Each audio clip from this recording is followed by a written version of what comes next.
Hi, and welcome to episode 47 of the Untethered podcast. Today we have Patrick McKeown joining us. He's a graduate of Trinity College Dublin and the Buteyko Breathing Clinic of Russia. Patrick was a chronic asthmatic for most of his life, experiencing high perceived stress and poor sleep.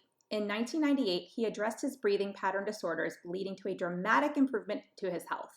Since 2002, he has taught children and adults simple and effective ways to adopt functional breathing patterns. A TEDx speaker, Patrick's work has touched the lives of thousands and more worldwide. His work has been published by leading publishing houses including HarperCollins in the UK, William Morrow's Press in the USA, Red Wheel Weiser in the US, and Sperling and Kupfer in Italy, as well as Kanki Publishing Inc. in Japan. Journal publications include the American Journal of Respiratory and Critical Care Medicine and Clinical Otolaryngology. Quick disclaimer, all information, content, and material of this podcast are the opinions of the speakers and is for the informational purpose only and not intended to serve as a substitute for the consultation, diagnosis, and/or medical treatment of a qualified healthcare provider. Welcome to the Untethered podcast. I am your host, Hallie Balkin. I'm a certified orofacial myologist, feeding specialist, and mentor. This podcast is all about getting your questions answered and collaborating with colleagues to bring you the most up-to-date information in the orofacial myofunctional therapy, tethered oral tissue, and airway space. I challenge you to keep an open mind and join my mission to get this information out to the masses. Let's get started. Well, thank you, Patrick, so much for joining us today. I'm excited to have you here on the podcast. Thanks very much, Hallie. My pleasure. So let's jump right on in, and I would love to know how you got into the Buteyko breathing space. Well, it was primarily by accident. I was a child growing up with asthma, and if you have asthma, you don't just have asthma, and that inflammation is not just isolated to the lungs, but it also travels up to the nose. So I had a stuffy nose, and I had inflammation on my lungs, and then, of course, your sleep is impacted. And with that, then I had higher stress levels. So for me as a kid going through school and going into high school and university, I had problems with concentration. I had problems with memory in terms of I didn't have the focus and the energy levels to be able to, to really hone in on material. And I got my grades. My grades were fine, but it took a lot of work. So I was in the corporate world. My background, my master's degree is in economics. And I read at the time, back in 1997, 98, about a newspaper article. And it was about the work of a Russian doctor. And he spoke about two things. He said, it's really vitally important for human beings to breathe in and out through their nose. And it's also vital that they have light breathing, that their breathing is silent during rest. And that kind of article, that struck me because I had neither of that. I was a person with a stuffy nose. I was persistently mouth breathing. I could always hear my breathing, and also I often felt that I wasn't getting enough air. So this is despite the strange thing is that I had a nasal operation in 1994, and the surgeons fixed my nose, and I'm not sure exactly what they did, but I think I had turbinate reduction surgery, and I had a correction of a deviated septum, even though my nose is still not fully functioning, but it's not too bad. But the surgeons never told me to breathe through it afterwards. So even though my nose was fixed, I just continued with the habit of mouth breathing. And I think this is inevitable because if you breathe through an open mouth for 20 years, even when you fix the issue or the obstruction, you're not necessarily changing the behavior. Yeah. And so I was one of those youngsters that fell through the cracks. And this is, I was going to my medical doctors every 3 months or so, looking for asthma medication. Wow. And I was never encouraged to breathe through my nose. So I read this article. And I did a nose unblocking clearing exercise, which I was able to find online. This is back in 1998. This is the infancy of the internet. And I was able to open up my nose. I started switching to nasal breathing. I was feeling very uncomfortable when I first switched to nose breathing because, of course, I developed the habit of breathing too much air, breathing fast and breathing upper chest. And at nighttime, I wore tape across my lips. I wore 3M micropore tape, but I also wore Breathe Right strips. And on the second day after taping from the night before, I woke up and I felt more alert than I had in years. In actual fact, it was night and day. And also my asthma symptoms were reducing by about 50% in that first week. Wow. Now that was after having asthma since I was about 4 years of age. So I stayed in the corporate world because that was my training. And then I felt, after a couple of years, I felt I really need to, get this information out in Ireland. So I contacted the Russian embassy, and they were able to get me the contact details of the people in Moscow. So I ended up training there, and that's it. So my actually fundamental change in my career, going from the corporate world, which was stressful anyway, to teaching breathing, which absolutely I love doing. So that's here where I am now at the moment. That's amazing. I mean, I think we all have our story, and oftentimes the reason why we fall into things that we're extremely passionate about is because we've had a personal experience ourselves. So Yes. I don't think I knew that about you, and I think that's really, it's amazing, and it goes to show why you're so passionate about it. Yeah, and I think it's really important. I think also a lot of the dentists that I see who are very passionate about airway, they actually came across it because it was when they were working with their own children. Oh yes. And it's sometimes very interesting that it's our own life experiences which direct whichever route that we go. Yeah. It was my tongue-tied journey with my two kids and then myself, and that's what threw me down my rabbit hole of myofunctional therapy and TOTS and airway and all those fun things. So I completely agree with that. So now I know that you do a lot of work, because as you mentioned, one of the biggest things that stood out to me in a lot of what we teach on this podcast and just what I preach in general is that you can change structures, but if you don't change the underlying habits, like the mouth breathing from a habitual standpoint, and create those new patterns, we're not going to have success, right? We're not going to maintain, so if a child goes and gets their adenoids taken out or their tonsils taken out, but they continue to mouth breathe, we're not going to get the same benefits if we are not training them on how to nasal breathe. So can we talk about mouth breathing in children and kind of go down that rabbit hole? Because I know that you can speak to both it being a habit or an obstruction. And yes, yeah. When kids come into us, and mouth breathing is very common. In the literature, the results are a little bit mixed. We're seeing figures from 25% of studied children to as high as 50% of studied children. So children are coming into me, and I usually teach by small groups. So I have about 6 children come in, and each child is coming in with their parents. So it's like a classroom environment. And I have my anatomical model, and we talk about breathing through the nose, and it helps you look intelligent, not to be having the mouth open with the tongue hanging out. It's helpful for sports, for beautiful faces, for sleep, and of course for parents, the main motivator is often academics. And about 10 minutes into it then, I introduce taping for the kids. And I tape up all 6 children. Sometimes as well, I request the parents to tape up as well. So whatever we're doing with the kids, we're also teaching the parents. And the reason that I tape up the kids is because I want to see, can they establish nasal breathing for a period of time? I then start off with a very gentle exercise to get them used to holding their nose. So these kids are often 3-4 years of age, typically 4 years of age for a boy, maybe 3 years of age for a girl, and they can be upwards to about, say, 12 or 13 for the kids course. So I start them off, they're taped up, and then I do small breath holds with them. And then I progress then into the longer breath holds to help open up the front of the nose. And I'm doing that because I want to establish, where is the obstruction? Why is the child breathing through an open mouth? Is the child breathing through an open mouth because of habit? Well, if it's just because of habit, they can comfortably breathe through their nose when they're taped, even before I do the exercises. If it's obstruction of the nose, that it's the front of the nose, that it's rhinitis, which is affecting about 40% of American children, I do the nose unblocking exercise to decongest the nose. And then I see, can the child breathe comfortably through it?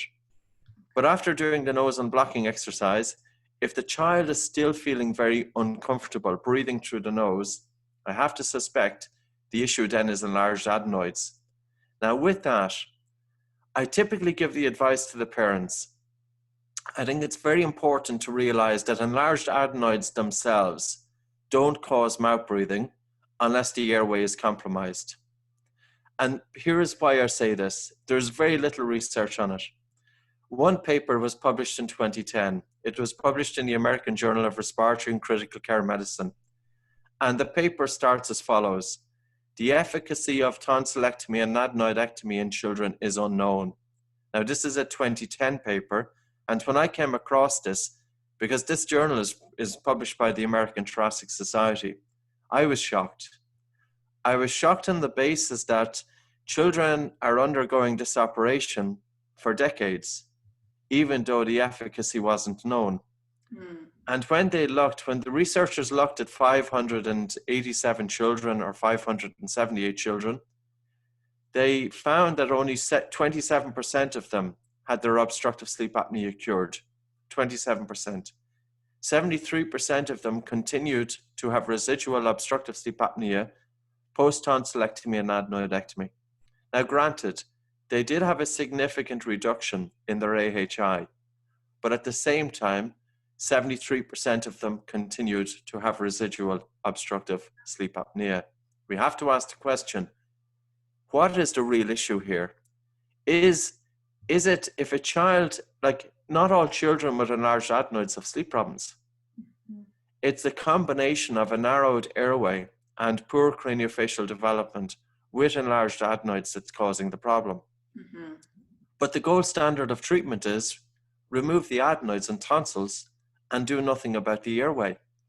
And we also know from Dr. Christian Guilleminot's work that tonsillectomy and adenoidectomy, that there's a 65% chance of a worsening in the AHI index within 3 years, unless nasal breathing is restored.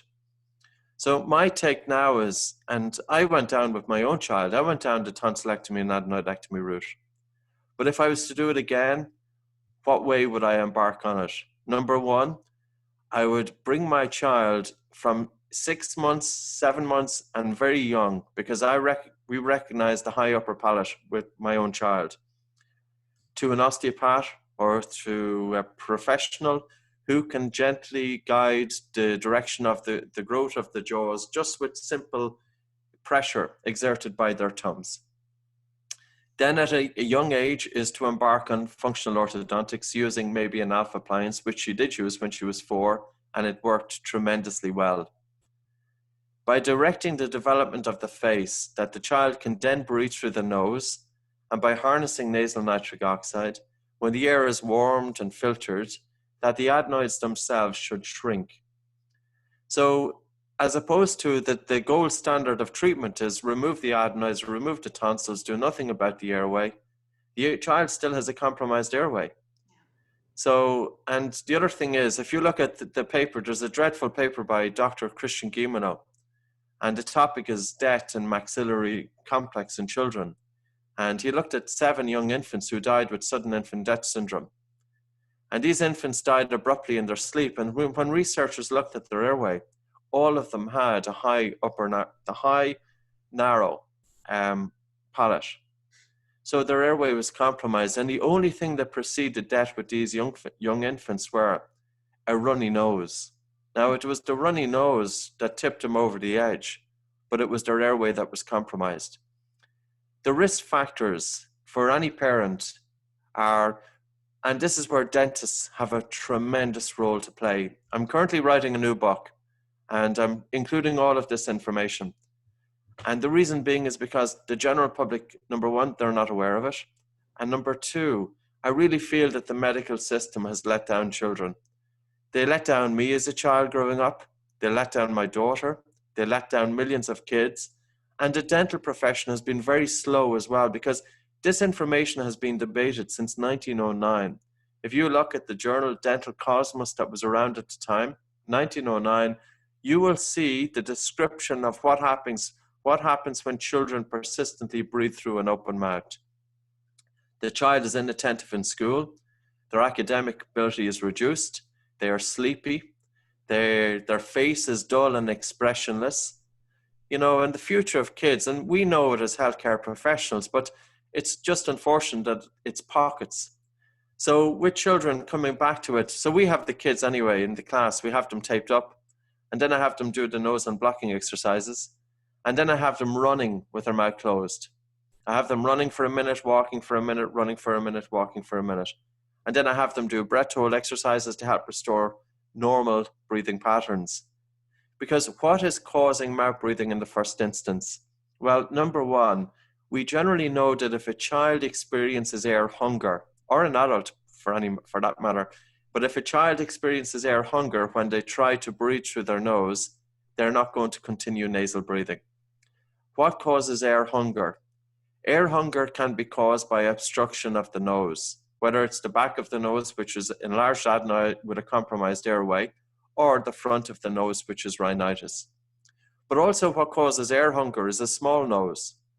So you can have a child with an anatomically perfectly functioning adequate nose, but the nose is small. And in one paper, 97% of individuals with a small nose were classified as mouth breathers, whereas 12% of individuals with a normal size nose were classified as mouth breathers. So a small nose is enough to do that. And another aspect that we have to take into consideration is breathing patterns. And from time to time, we do see children, if they are predisposed to asthma especially, or if they are predisposed to anxiety. They are the groups that have most commonly breathing pattern disorders. These kids are breathing fast and they are breathing upper chest. That can also create air hunger. So you can have a child with a perfectly functioning nose, but if they have a breathing pattern disorder, that too will cause air hunger because the child is breathing too hard through their nose. And not just with children, also with adults.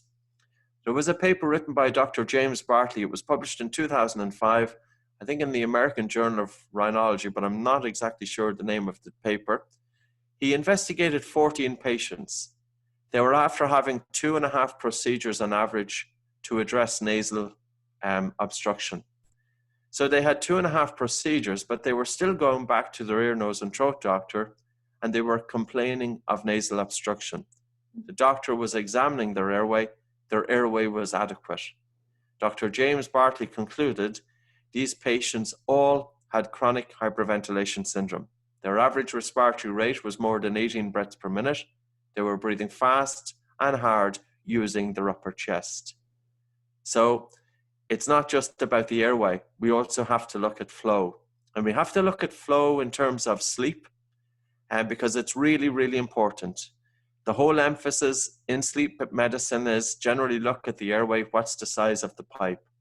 But if an engineer was looking at the size of any pipe, no engineer is going to look at the size of a pipe without consideration of flow. Because flow and airway diameter go together. And oftentimes with adults, I'll say to the adults, make the sound of a snore. And they do this. Okay, well, we tape you up. Your mouth snoring will stop.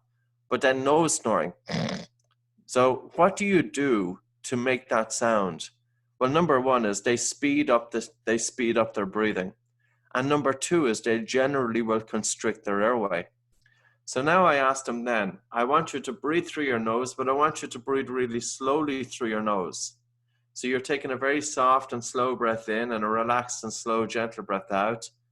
And now as you breathe slowly, I want you to snore. Can you snore when your breathing is slow? And you will find that it's much more difficult. So again, what has been overlooked in sleep management and in sleep disorder breathing is the breathing component of it. Now, there's a number of different perspectives, both for children and for adults. We have to look at breathing from three dimensions. The first dimension that we look at is the biochemistry as a result of breathing. If we are breathing too hard and too fast, it can cause a lowering of carbon dioxide in the blood, and carbon dioxide is the stimulus to breathe. Now, if an individual has an increased sensitivity to this gas, their breathing is generally harder. And this does play a role in obstructive sleep apnea. In the last few years, phenotypes have been introduced. One is anatomical, which is, of course, peak rate, which is the suction pressure at which the airway collapses. But another one is called loop gain. And loop gain is the stability of breathing during sleep. How do you measure loop gain? You measure it in an adult by measuring their breath hold time. We have been using breath hold time to assess breathing for 20 years. We know that somebody with a breathing pattern disorder or with asthma or different groups of anxiety, but if they have labored breathing, their breath hold time is reduced. So to recognize loop gain, you would in Messino's paper, he investigates loop gain by measuring maximum breath hold time. And he also has the individual stop breathing during wakefulness for 20 seconds. And he monitors how do they breathe when they resume breathing. Do they breathe with exaggerated ventilation? So individuals with high loop gain, which is 30% of the obstructive sleep apnea population, they have an exaggerated ventilatory response to carbon dioxide. So how does this manifest in sleep? Well, the individual stops breathing. As they stop breathing, their blood oxygen saturation is dropping. And at the same time, carbon dioxide is increasing in the blood. But if they are overly sensitive to the accumulation of carbon dioxide, when they resume breathing with exaggerated ventilation. This causes their carbon dioxide levels to go from too high to too low. When carbon dioxide levels drops too much, and this can also happen with mouth breathing, the brain doesn't send a signal to breathe. This can initiate a central apnea, but also when the respiratory output from the brain is reduced, the messaging from the brain to the upper airway dilator muscles is reduced, and this can manifest as an obstructive event. 30% of people with obstructive sleep apnea, adults, have high loop gain. But I also believe that this phenotype impacts children, because children too can have labored breathing, especially those kids with a tendency towards asthma and those kids with a tendency towards anxiety.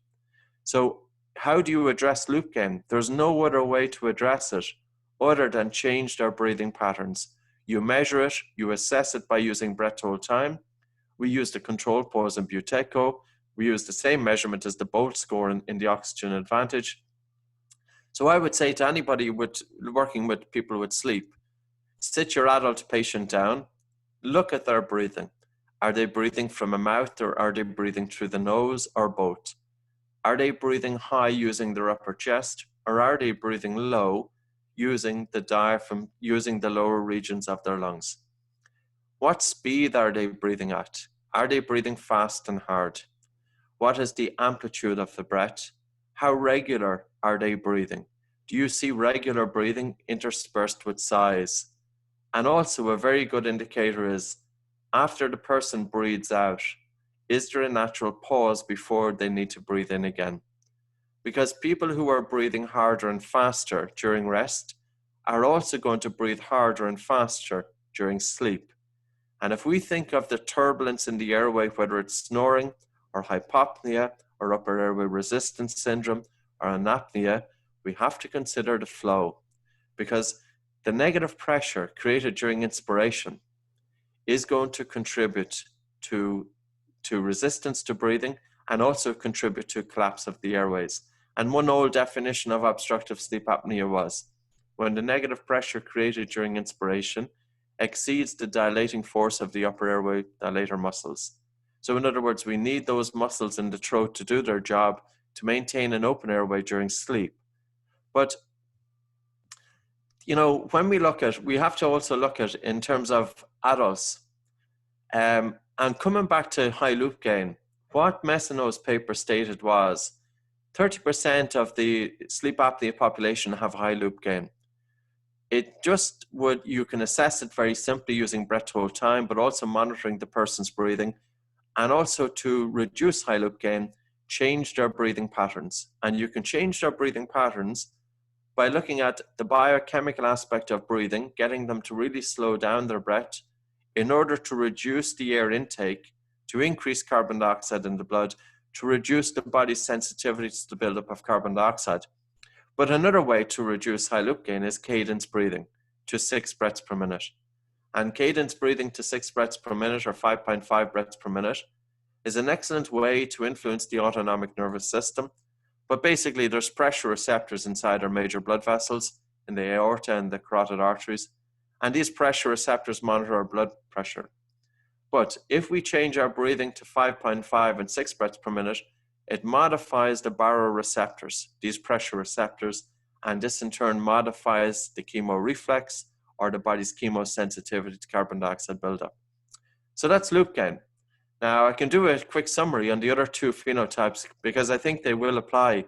And And the one that has the greatest risk of mortality is, surprisingly, it's not the individual who stops breathing for a minute and a half and his blood oxygen saturation drops down to 60%.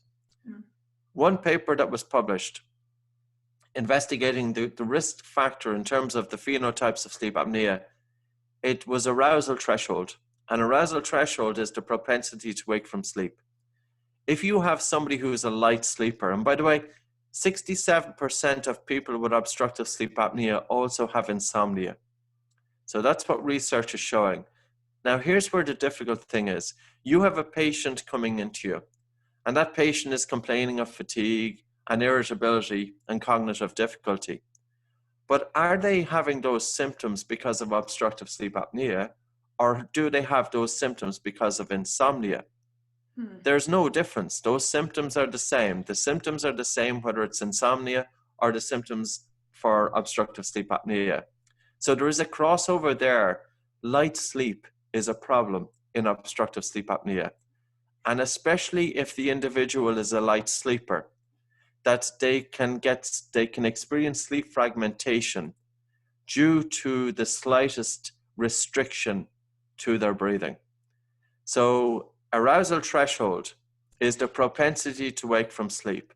And quite simply, you could say in simple terms as, how easy is it for the person to get sleep, to experience sleep fragmentation from the slightest of events?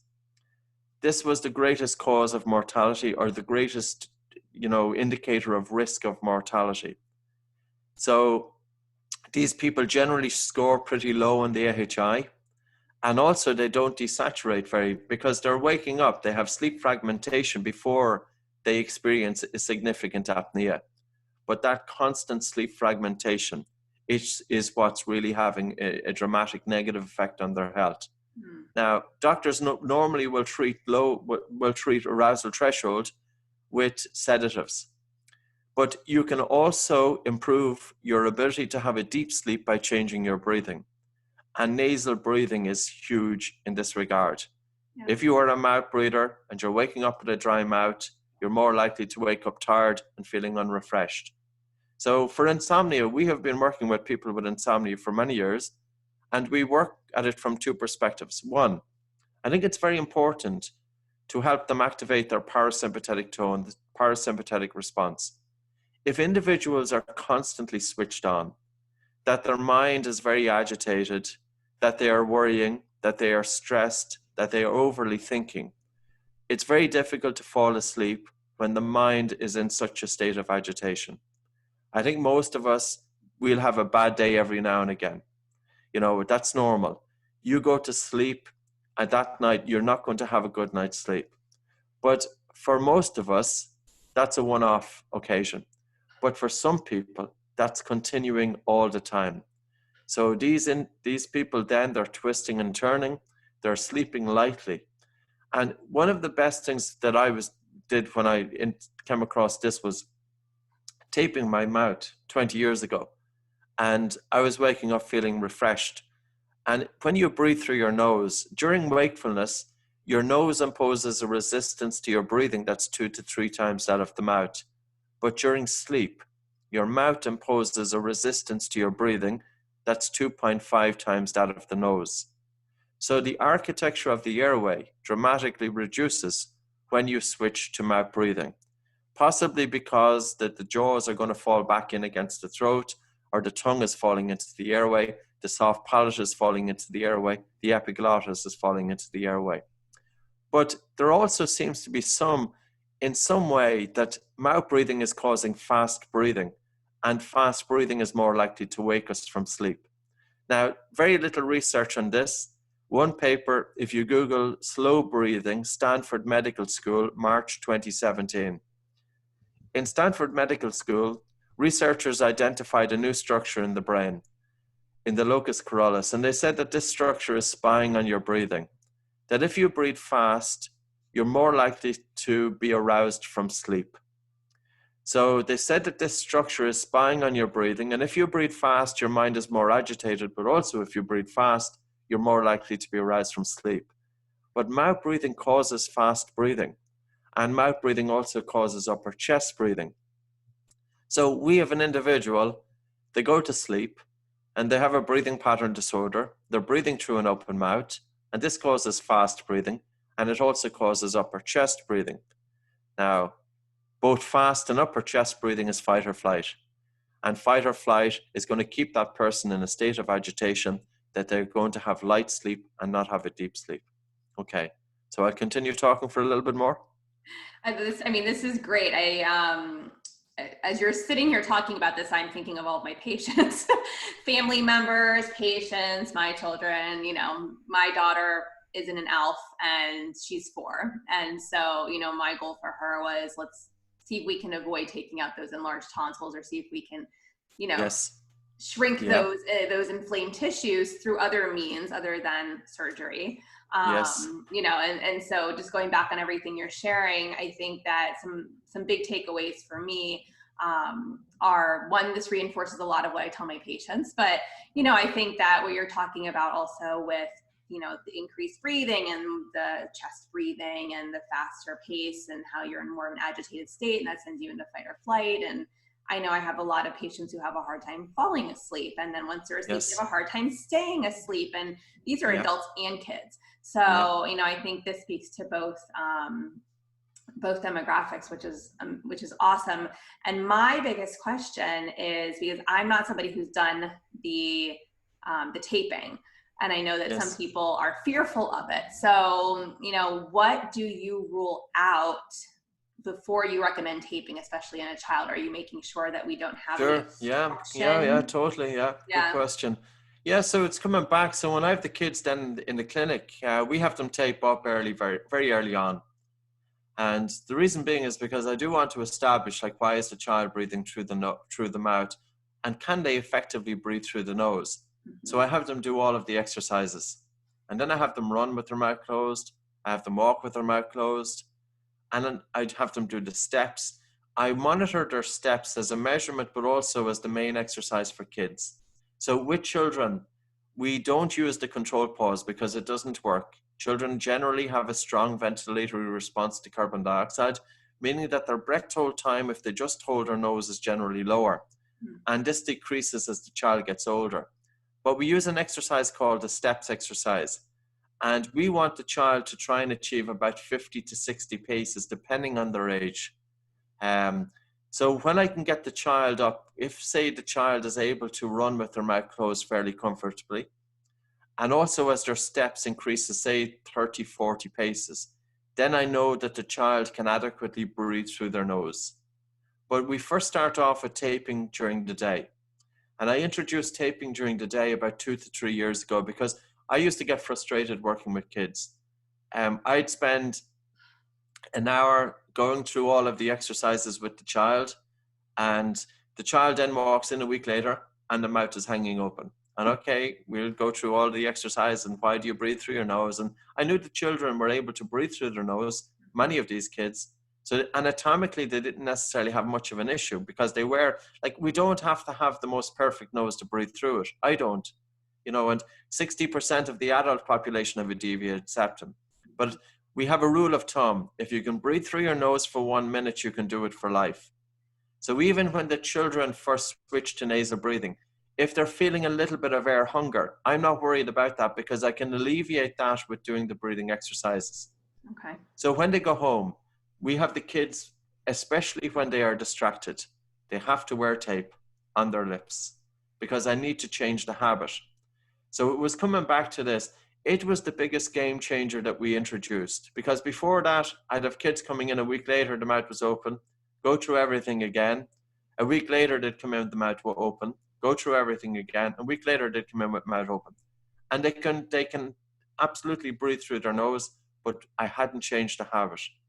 So to change the habit, the child then breathes through the nose wearing tape for at least a half an hour in the first week every day. When they are distracted, when they are doing homework, when they're playing with toys, if they're on mom or dad's iPhone or whatever they're doing, they wear the tape. Now, at night time, we were trying different ways of getting the child's mouth closed. We had tape coming up under the chin, we had tape surrounding the lips, and none of it was really working. The only way that was working was if you completely place the tape across the child's mouths.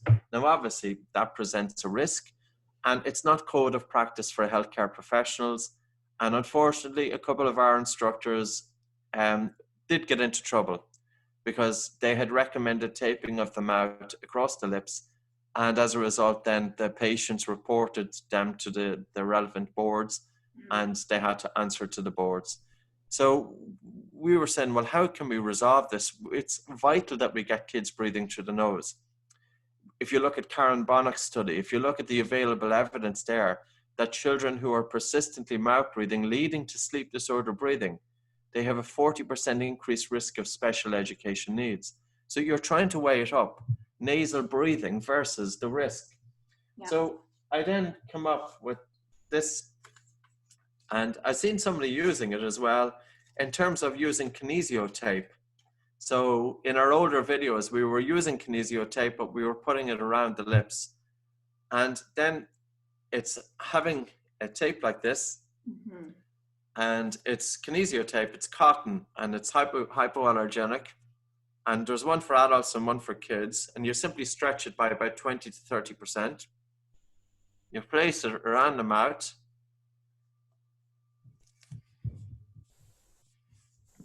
Okay. There is a tension now that this is bringing my lips together, but I can talk. Now, before we were using during the day for the kids, we were getting them to use 3M micropore tape. But they'd wear the tape for a half an hour, but they couldn't talk for a half an hour. Or they'd wear a tape for an hour and they couldn't talk for an hour. Now, the thing about this is that it's, if a child is wearing Myotape, if they forget about breathing through their nose and if they open their mouth, the tape automatically reminds them to bring the lips together. So we now have them wear it during the day, and we also have them wear it during sleep. There's no risk associated with during sleep because the tension is light, but at the same time, once you stretch it, the tension is sufficient to bring the lips together. So I would say that once you can establish that the child can breathe through the nose during wakefulness, I would be very comfortable that the child can breathe through their nose during sleep. But start off having the child, because the one thing about the human nose is the more we use it, the better it works. We see it all the time. You know, my own nose was really chronically congested for many, many years. And once you start using it, the two things that open up the nose are physical exercise with your mouth closed and breath holding. Since 1923, it has been recognized that if you stop breathing, if you hold your breath, you can open up your nose. Now, this works for both adults and for kids. So for children, to help open up the nose, we have them taped up, and then we have them breathe in through the nose, breathe out through the nose, hold the nose, and gently nod their head up and down, holding their breath for as long as they can. And they continue to do that until they develop a strong air hunger, and then to let go and to breathe in through the nose. Or the kids can take a normal breath in and out through the nose, hold their nose, and they can walk around, holding their breath, then let go and breathe in through the nose. How does it work? I'm not sure if anybody knows. The precise mechanism is not known. There are some papers showing that when you hold your breath, you stop breathing. Carbon dioxide is increasing in the blood, and it may be the buildup of CO2 that's helping to decongest the nose. So we have the kids breathe through their nose, decongest their nose first of all, then establish nasal breathing during wakefulness, sleep, and physical exercise. And then as their breathing patterns improve, their nasal congestion decreases. And once, with the measurement of the steps, if a child is achieving about 50 steps onwards, they will have a remarkable improvement or reduction to their nasal congestion. That makes a lot of sense. And I really like the visual that you showed us with the Myotape, because I feel like, you know, if a child absolutely needed to open their mouth and take a breath of air, it's not restricting that in the same way that taping across the mouth might. Although I understand also the tape usually would pop off if, you know, the mouth forced it to. Yeah, like we were using the tape across the lips at night, but, you know, always at the back of my head, I was saying, okay, it's not ideal, and you're trying to weigh it up. So that's what we you know, in terms of addressing that.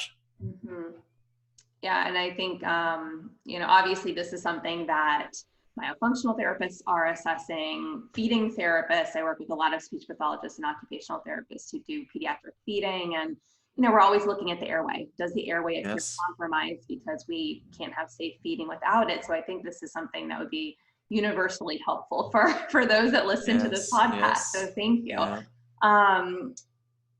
I'm trying to think what else. We had a lot of questions that came through, and I'm looking over them here. Do you have any opinions on like the long-term, the impacts of long-term mouth breathing on dental health, especially as it relates to, infants and toddlers? I know we talked about, you mentioned osteopathic care was highly recommended for these infants so that we can start to shape the palate gently, and then going into something like an ALF to shape the palate as well, like I've done with my daughter.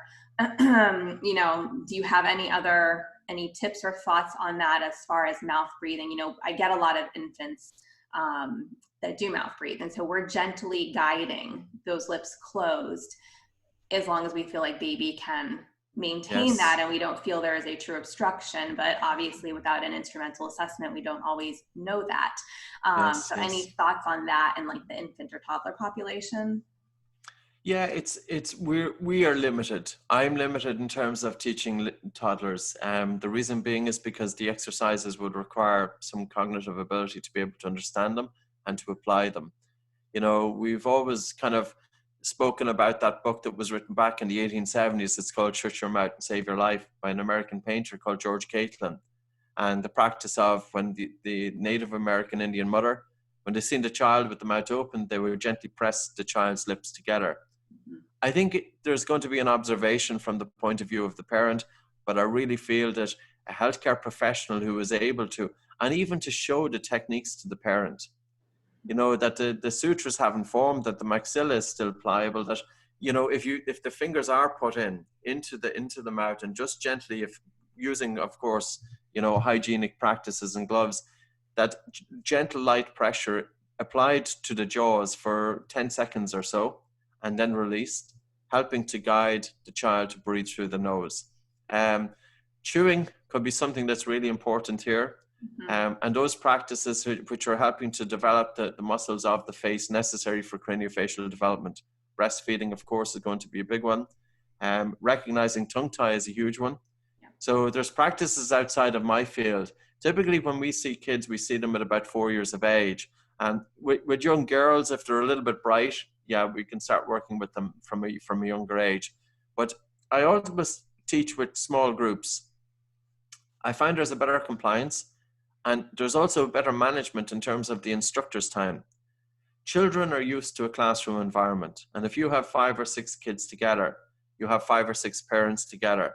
Parents are exchanging information, but the children also realize that they are not the only ones that have to do the exercises, that there is a group support and motivation there, especially when children are coming back the next week and the next week and the next week. So we typically will, I think I would say to anybody is to typically bring kids in for about 4 sessions or 5 sessions for about an hour each, an hour each session, but they're small group workshops. Now, we put all the videos up online anyway. The videos are free online. So if any of your instructors wanted to see how do we teach the kids, go to buteykoclinic.com/Buteyko children. And you will see 7 or 8 different videos there. It's the entire children's program. So it will give you an insight into what do we do. Now, we use the Myotape. We use it during their exercise as well because we want the child to breathe through the nose. But I think, as you say, it's tremendous that there are healthcare professionals that are really understanding this. What's the long-term outcome if children are allowed to persistently mouth breathe? It's terrible. Yeah. And it's really these kids, forward head posture, which will tend to stay for the rest of the child's life, sleep problems, anxiety, their cognitive ability. Yeah, it's bad enough an adult having their mouth open and having disrupted sleep. They can't concentrate the next day, but the child's brain is developing. Yeah. And if you look, I think one of the statistics put out there was, if a child has sleep disorder breathing by age 8 and untreated, the child has an 80% chance that they will have a permanent 20% reduction in their mental capacity. If Yeah. you look at the incidence of children in the United States, a figure that I came across was 1 in 10 children are now experiencing ADD, ADHD, um, special education needs, and they're also on different spectrums. Like 1 in 10 children. Like when has that ever happened before? What's happening with the new generations? And I think it's a combination of environment and genetics. And yeah, I get it, and I understand that, doctors want to find out and to know about science, and the whole debate in dentistry to some degree was, well, until we can absolutely define mouth breathing, and also there's a few questions that remain unanswered, and because these questions have not been answered, it seems to have slowed down progress. And these questions, some of them are as follows. At what time or what age does a child have to experience nasal congestion for it to cause an issue in terms of craniofacial development? At what age? We don't know that answer. How long does the child have to present with oral breathing or mouth breathing before it creates a problem? We don't know that answer. What degree of nasal obstruction is necessary in order to cause mouth breathing? Again, we don't know that answer. Mm. So there's questions that we don't know. And how do you assess mouth breathing in a child? Well, how do I assess it? Well, children come into me, I look at the child for a few minutes, and does the child sit there with their mouth hanging open as they sit in front of me? And it's not rocket science. Yeah. But sometimes in our quest to have everything absolutely perfectly laid out, we have to go and we have to use common sense with this one. And I've seen it in conferences whereby I have seen medical doctors get up and say it literally makes no difference if you breathe through your mouth or if you breathe through your nose. And unfortunately, that belief is often out there. But for somebody to say that, I would say to them, go and look at any medical physiology textbook. Look at the functions of the mouth. Do you see breathing listed as any function of the mouth? Because breathing is not a function of the mouth. The primary and physiological mode of breathing in the human being, regardless of age, is through the nose. Our ancestors did it. Mouth breathing is a relatively recent phenomena. No animal is doing it with the exception of a dog and sick animals. And maybe we should be looking to nature because they have an intelligence that's often greater than what we are often using. Yeah. And I think for those who are listening who are going, well, how do I assess for this? And stop overthinking it. Yes. What I do in my assessments, my myofunctional, or anytime I get a child in here for feeding, and quite honestly, if I'm assessing for speech or language, because like we're talking about, there could be a high correlation between children who are having sleep issues and those who present as having attention issues or anxiety, yes, or the ADHD. I'm always asking, well, first of all, like you said, I just look when they walk in. From the second they walk in the door, I am looking to see, what is that mouth doing? Is the mouth hinged open?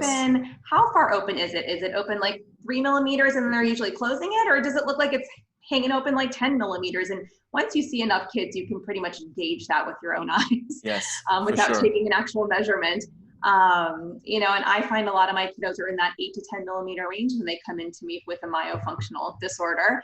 Yes. Not all of them, but a pretty high amount of them, and I ask them questions. I'll say, okay, I want you just to just tell me while you're breathing right now, where do you feel like you're breathing from? Do you feel like it's down deep in your belly, or do you feel like it's up here in your shoulders and, yes, or your chest? And half of them say, I don't know, because they're really not, they have no clue, but you'd be surprised because sometimes they do tell you, oh, well, I feel it all up here. And I'm like, oh, okay, well, and then I watch them as they sit there and I watch to see, from the chest and the belly, what do I see? Is it in line with what they're telling me?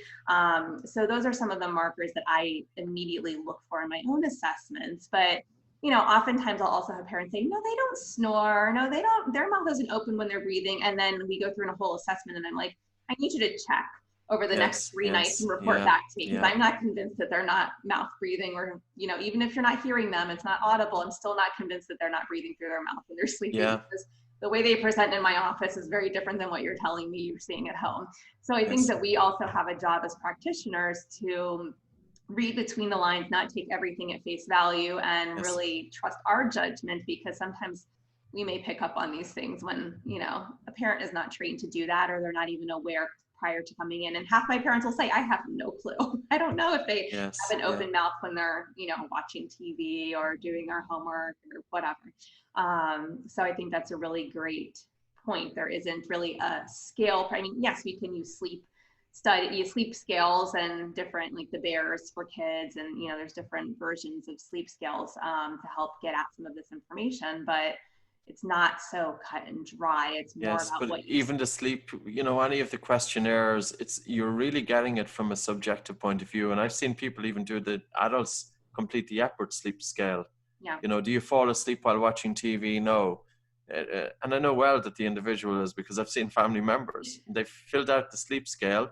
No, no, no, no. Everything is no. And I've seen the guy falling asleep in front of me and he's having apnea sitting in front of me. Mm-hmm. You know, so yeah, I think there's always a difficulty filling out forms. Yeah, and we had a question from one of our listeners who was asking, you know, how do you discuss this with parents? How do you get them on board in terms of, you know, sharing the importance of airway? Because if this is brand new to a parent, we're throwing all this information at them, you know, how do we get them to seek additional help, or even just get on board with what we're recommending? You know, I Yes. guess to address things like ADHD and poor sleep habits, and, you know, what are your thoughts on that? I think it's really important that we have to realize that sometimes the information we're saying to parents, it's the first time that they've heard it. Yeah. And sometimes they're thinking, well, if this information is so vital and so important, why haven't I heard this before? So I've often, the other thing that I have to take into consideration is that as parents, we can be very defensive about if anybody is saying that our kid isn't developing the way the child should be developing. Mm-hmm. So I often give my own example and say when I was in school, and this is where a group workshop works better. Because if I'm working with, say, 5 or 6 kids or 7 kids, I can talk about this on a whiteboard, and I can talk about the possible connections between mouth breathing and how it impacts sleep, how it impacts academics, how it can contribute to bad breath, how it can dry out and cause trauma to the upper airways, which in turn is going to cause inflammation. I get the parents to look down at their chest and I say, okay, take a breath in through your mouth and tell me what part of the body moves. And they say, okay, well, mouth breathing is causing my chest to move more than the lower regions. I get the parents to slow down their breathing so that they can feel an improvement to their blood circulation. Because oftentimes breathing pattern disorders in adults culminate in cold hands. So the parent knows that they have cold hands, and I want to show them the physiological connection between it. But in a group setting, you're not targeting one individual. You're putting the information out there in a general way. So people are hearing the information. They're not going to get as defensive. Now, they may not believe me. I'm one person. So what we did was I put an article up on buteykoclinic.com. And the article is buteykoclinic.com/crooked teeth. And with that, I included maybe 25 or 30 references. And I looked at the connection between mouth breathing and academic achievement, sleep, speech, sports, craniofacial development. I think there's asthma brought in. So what I tried to do is I tried to write an article, to put out an article there, allow parents to do their own research. And on the right-hand side of that paper, that crooked teeth page, I have videos. Dr. Bill Hang is there. Right2Grow.org is a great video that's out there. Dr. John Mew's Channel 4 documentary is there. There's other videos on YouTube that I put connections there to. And I think it's really important that parents are educated, and that parents, if they feel there's a connection, but I'll hand them the information and I'll say, go read this. This is really worth. And there's some tremendous papers now coming out.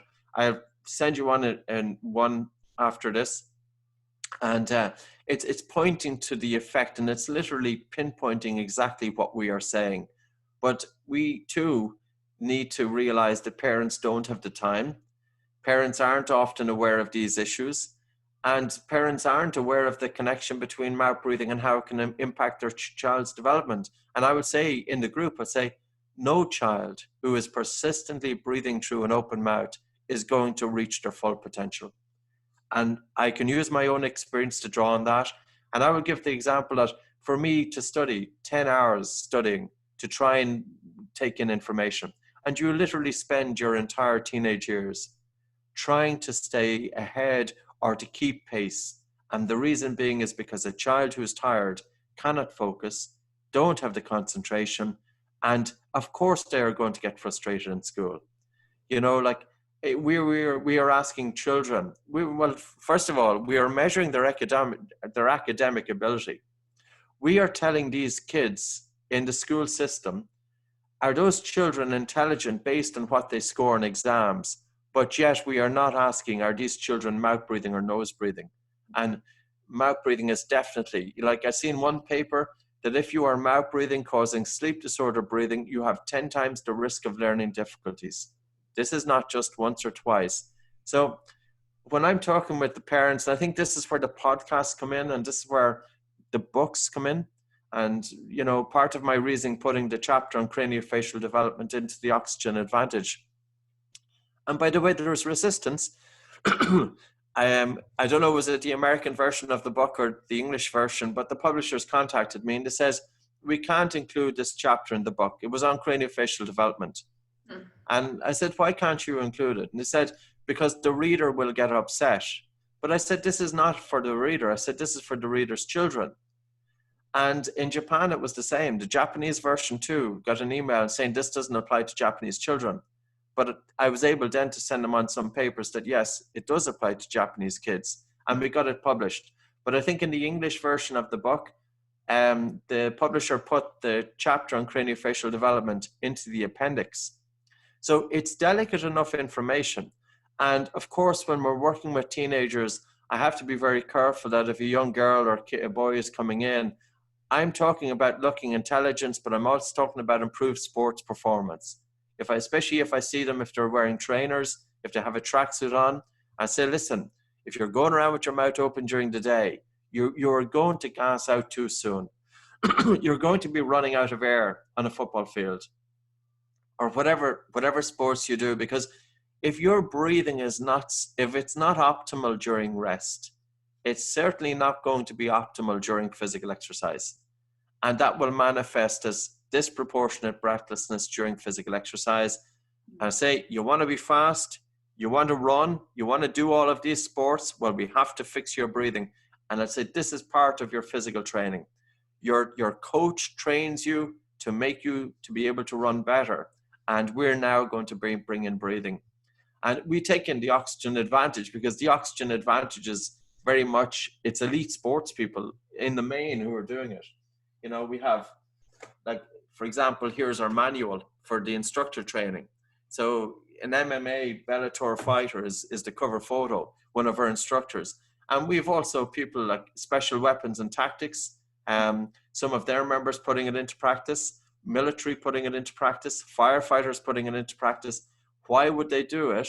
Well, sleep, focus, concentration, and physical performance is key components of what they need. And I use this to motivate the kids. We have Olympic athletes putting it into practice. And, you know, it's kind of like, I want to bring it to a level that the children are going to embrace it themselves.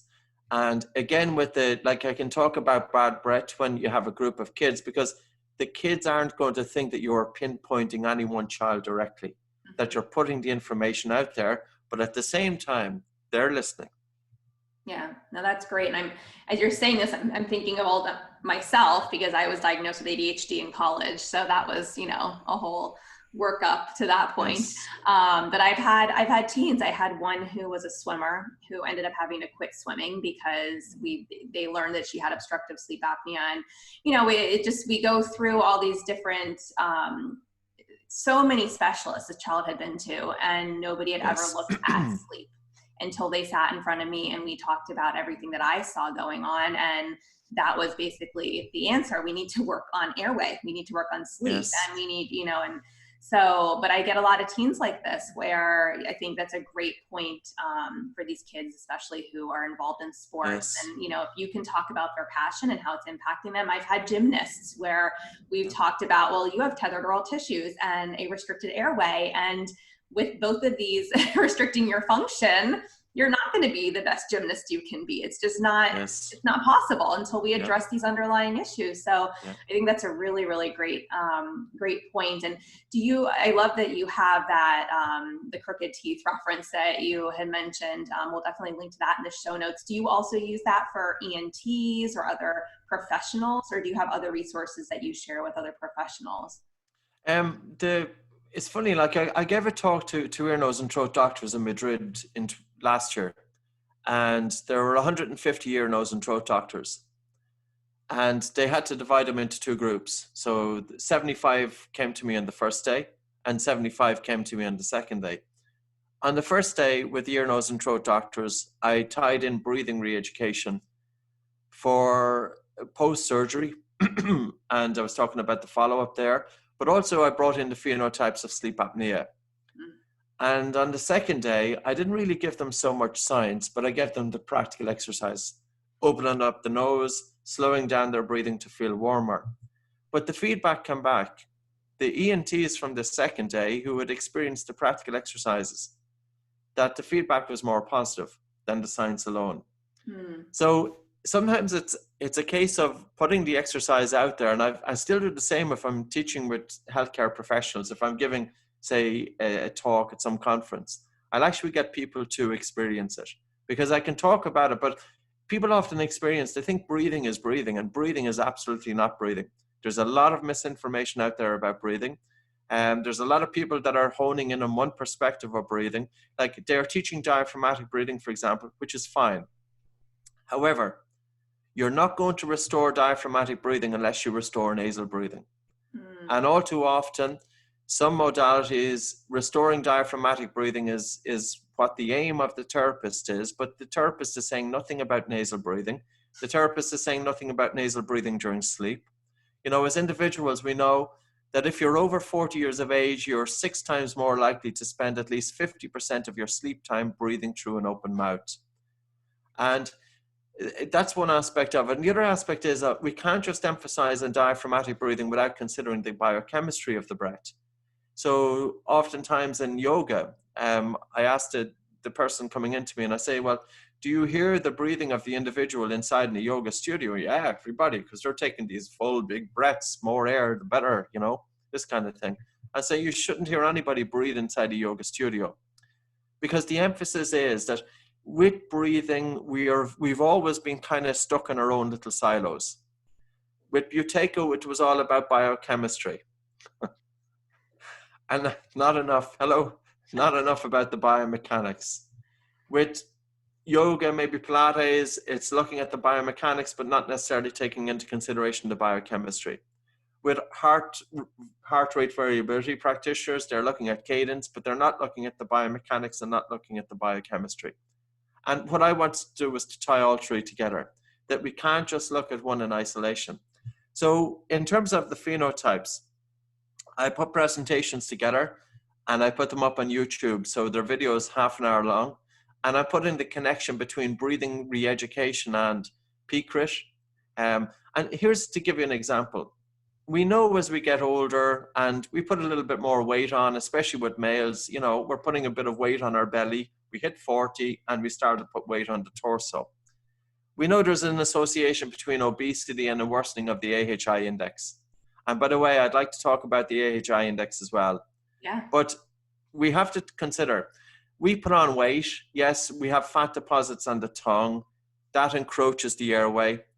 We also have fat pads on the throat, and that is making the airway more narrower. But we don't consider that we're also putting fat on our belly. When we put fat on the belly, it impinges diaphragmatic movement.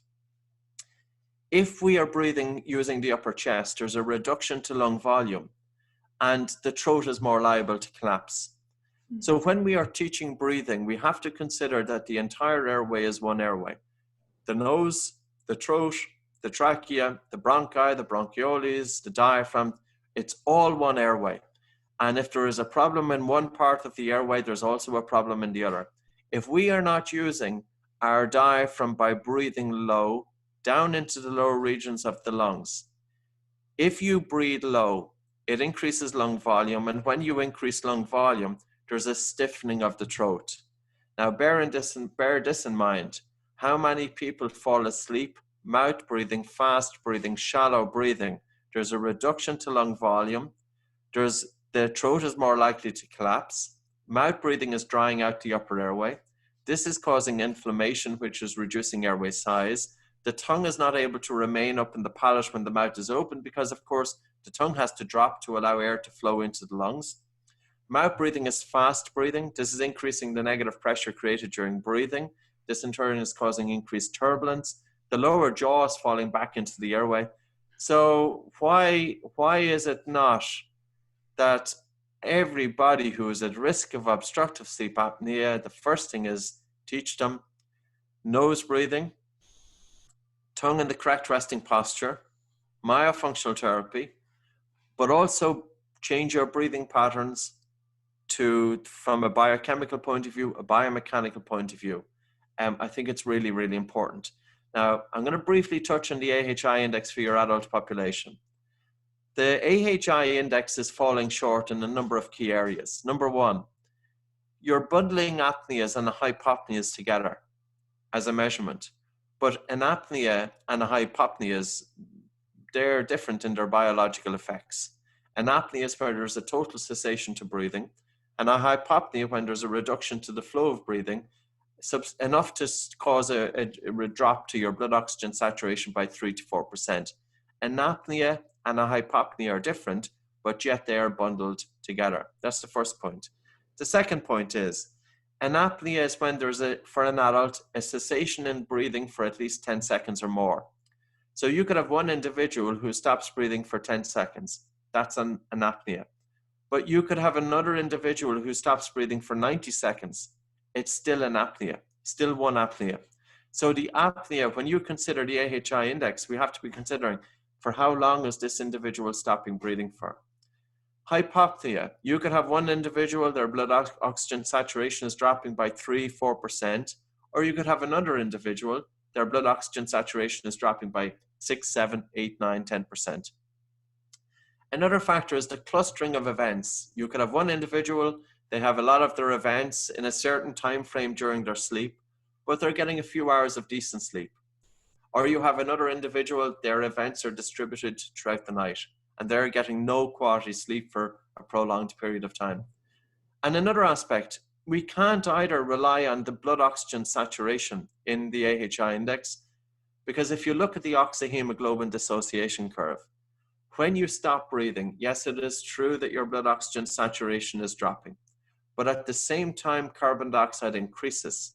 Now, as carbon dioxide increases, it causes a right shift of the oxyhemoglobin dissociation curve, and this in turn is going to cause a drop in the SpO2. So when we see the SpO2 decrease or the SaO2 decrease, we have to consider what effect has the hypercapnic response had here. Because when carbon dioxide increases, it's allowing increased blood flow to the brain.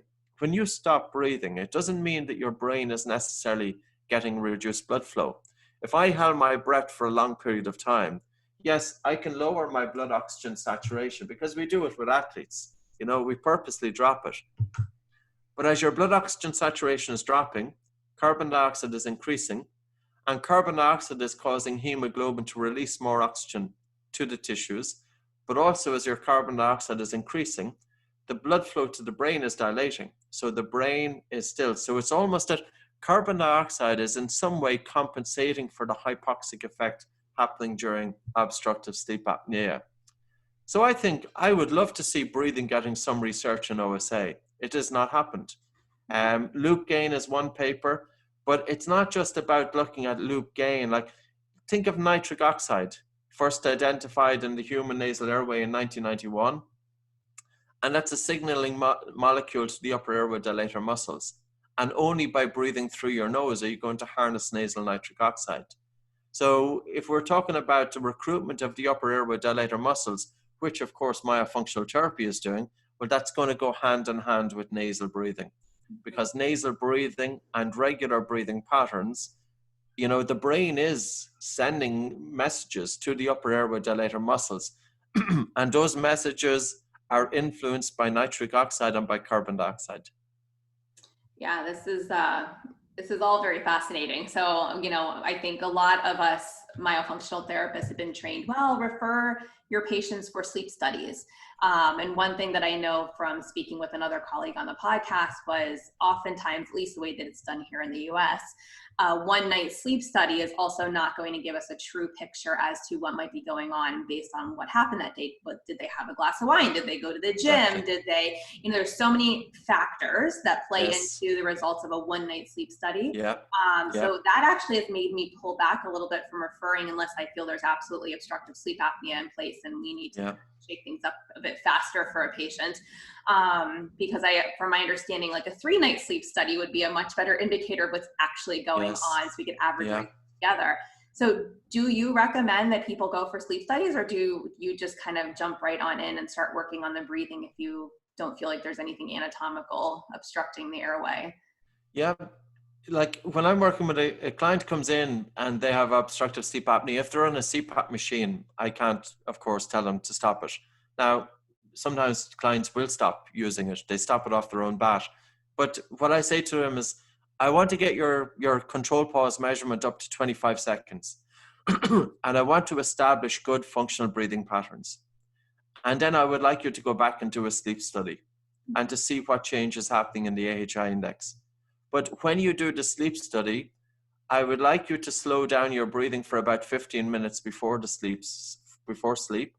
And I also need you to tape your mouth during the sleep study. So I will only tell, because I have the person when they're at home, I want them putting this into practice. I want them then to continue with those recommendations into the sleep study, because I want to see what impact are we having on the AHI index as a result of putting in breathing intervention. And that's why, like, it doesn't make sense for me. You could have an individual go do a sleep study on a Monday, and they could sleep on their back with their mouth wide open and their tongue is falling into the throat, and they're nervous about the sleep study, and this is contributing to insomnia, and they have arousal threshold. And you could have that same individual go in on the Tuesday with slow breathing, nose breathing with their mouth closed, breathing using their diaphragm. And back, I know sometimes with myofunctional therapy, it's more so, and I understand, don't sleep on your side because it can cause pressures to the face. But we have to bear in mind, 50% of people with obstructive sleep apnea, their apneas can double when they lie on their back. Mm-hmm. Now, I know elevating the bed can help to reduce the likelihood of gravity causing the airways to collapse. But I fly a lot, and flying is a great way to see when people have breathing, especially on long haul flights. Now, you've got guys that are sitting relatively upright and you'll hear them snoring, but you'll also hear them stopping breathing. Yeah. And they are as upright. I don't fly first class, so I'm not lying back. These are fairly upright. And I'm hearing people that they are stopping breathing. So I'm always curious about, if we were to switch a lot of these people over from their back onto their sides, and yes, some people have to sleep on their back. I get that. I understand it. So so when people go and do the sleep study, they wear the tape. And I know, but the technicians, by the way, are fine about it. The patient explains that I have to wear the tape. This is what I normally do during my own sleep. And I want them to follow the same procedures. But we have seen AHI indexes really drop dramatically. I've seen in one case an AHI dropping from 50 events per hour down to, I think it was 8 or 9, but it was coming from really severe obstructive sleep apnea down to mild obstructive sleep apnea, and a phenomenal difference. We had one man wrote a book on it. It's called Breathless Sleep No More. He's an Australian lawyer, and you can imagine a lawyer, they really need to have, their mental faculties about them because there's concentration involved. Yeah. So sleep apnea is going to be a problem. But he got his AHI index, he did Buteyko, and then he did a post follow-up, and he ended up writing a book about it, but he published his sleep studies inside in the book. and you can see it. But yeah, we do need more research. We're definitely falling short, but I would love to see more research, because I think there's a very valid treatment here. And also, dentists are in such a wonderful position to be talking about sleep, because they are looking into the mouths, they're seeing if there's a scalloped tongue, they know, they have a great experience of, monitoring the mouth, the space as well, and airway size. Yeah, and I'm very fortunate because I work with a very airway-centric dentist, as I call it. Yes. And it's amazing because we get to share a lot of cases together. And that's where I always joke on the podcast that dentists are our future pediatricians. They are going to be the front line. I could give us 10 years and they're going to be the primary practitioners. And if they're not, they should be, because, all illness starts in the mouth. So it all starts right here. I totally agree. Yeah, so we had one last question from a listener who wanted to know your opinion on using Buteyko with patients with epilepsy. And do you continue with your protocol for high-risk patients, which is what she's been doing? And is there anything important to consider for that patient population? Yeah, epilepsy. It's funny. My new book, I'm putting a chapter in on epilepsy. And I'm also putting a chapter in on type 1 diabetes. We've seen results with both groups. I can't say that chronic hyperventilation and breathing pattern disorders is going to help everybody with epilepsy. There may be some subsets. I think there are some subsets in epilepsy that they are very much affected by chronic hyperventilation. And we do have to get the mouth closed.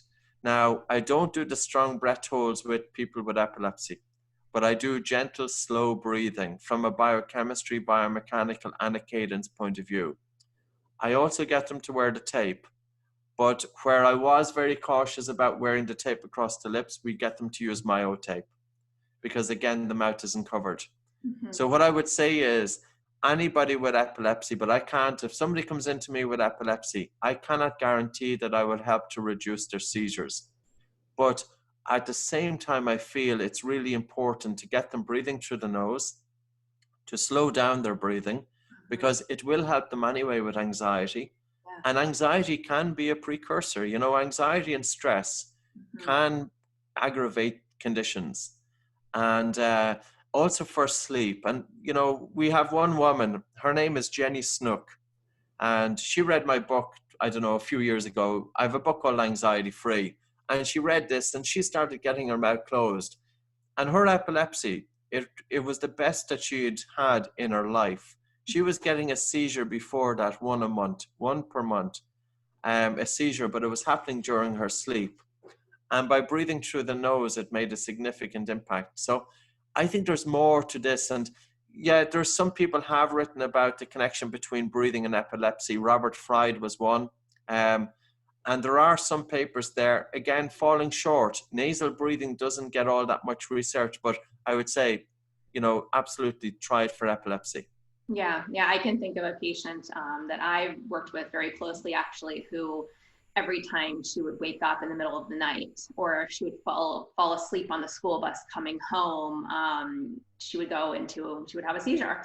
And, and it was, I have to think back now, because this was pre-myo days for me when I was working with this patient. And so I was not really looking at her sleep or her airway or telling mom to do that. And on top of that, they're military, which always complicates things too in getting proper care. But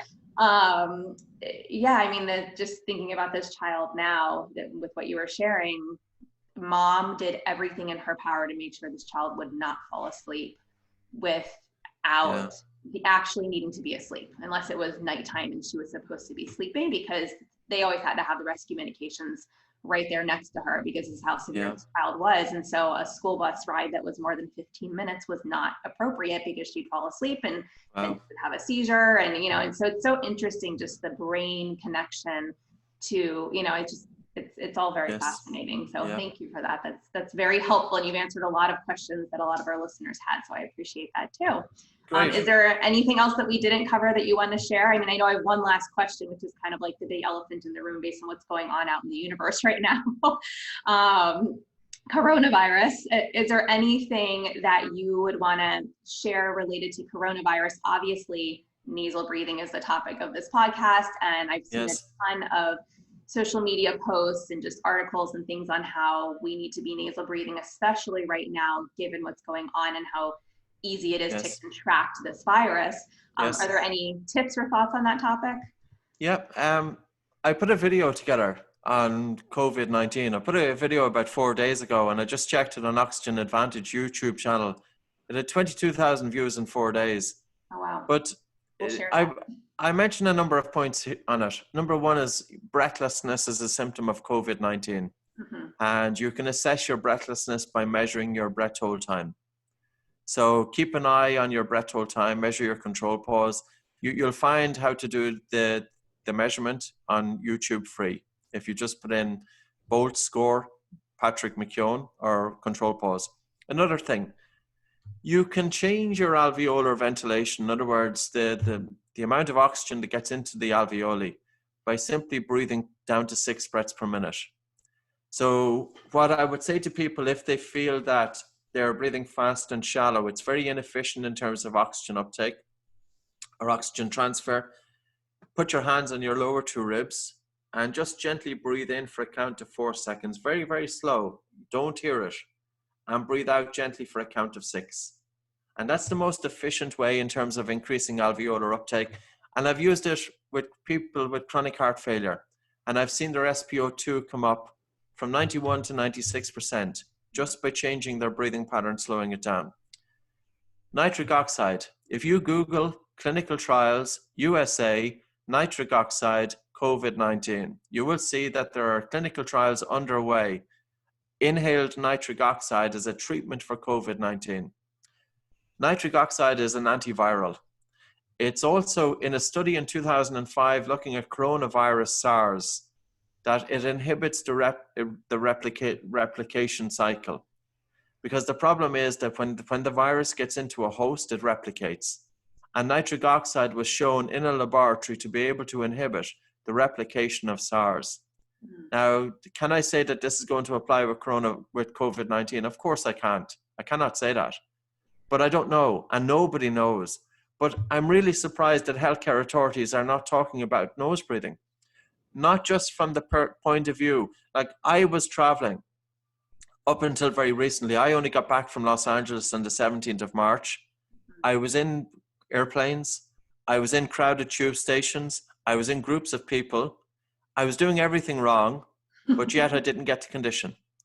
And I remember I was in a tube. I was in a train in London, and it was packed. It was during rush hour. And this was only about, 3 weeks ago. And I was in that train for about a half an hour, and I did 2 things throughout that train journey. I breathed through my nose, but I breathed so slowly, and I breathed as little air as possible. I did that because I didn't want to take I didn't want to be taking much airborne particles into my body. So I reduced what I was inhaling, and I felt air hunger throughout. So I felt that I was not getting enough air, which, by the way, is fine because, carbon dioxide is increasing and your blood vessels are opening up, etc.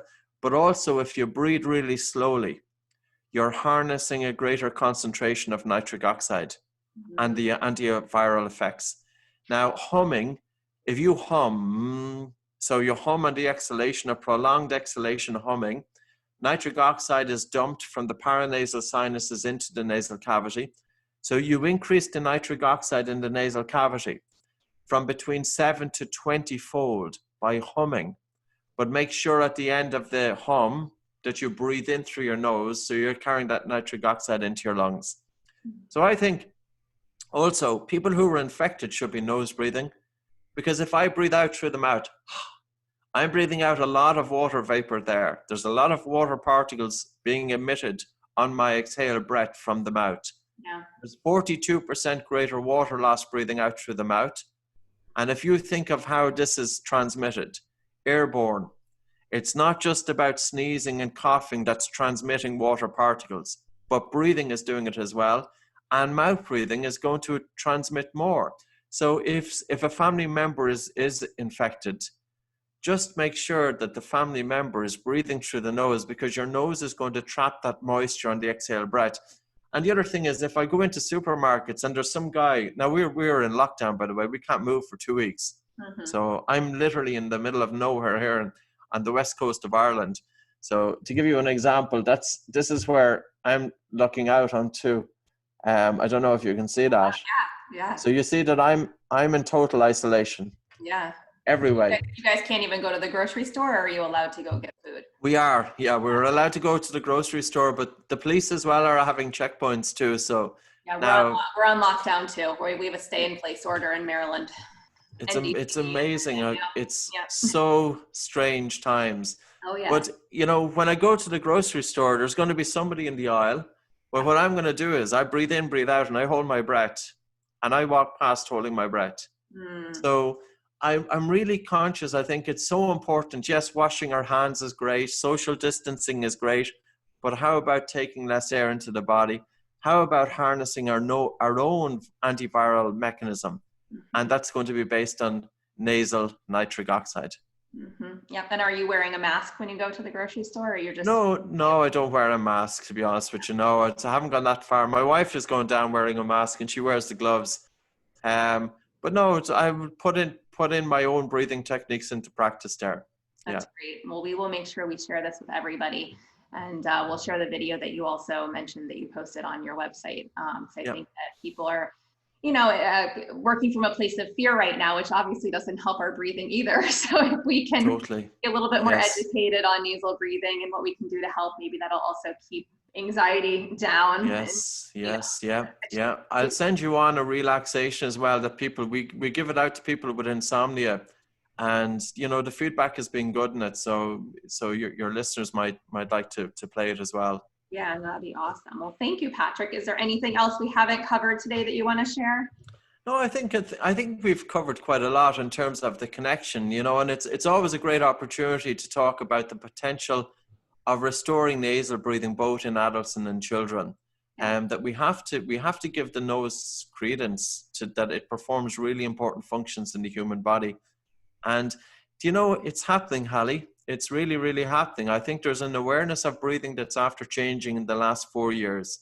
And I'm delighted to see it. And I'm delighted.